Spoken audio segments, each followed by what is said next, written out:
অতিরিক্ত বন্যার পানি হওয়ার কারণে নদীর পাড়গুলো আস্তে আস্তে ভেঙে যাচ্ছে। আপনারা দেখতে পাচ্ছেন অনেক নদী, অনেক বড় নদী একটা। দেখেন এইমাত্র একটা নৌকা ছেড়ে গেল ওই পাড়ের উদ্দেশ্যে। দেখেন ঈদের দিন অনেক লোকজন আসে এই নদীর পানি আসলে ঘুরতে। দেখেন অনেকগুলো লোকজন এসেছে ঘুরতে।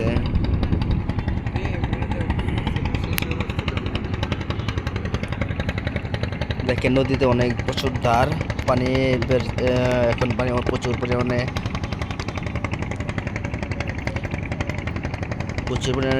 পানি বেড়ে গেছে। আরও পানি বাড়বে, কারণ দেখেন ওই এই পার থেকে নদীর ওই পার দেখাই যায় না। দেখেন এই নদীর পথে পার হতে লাগে আধা ঘন্টা সময়। দেখেন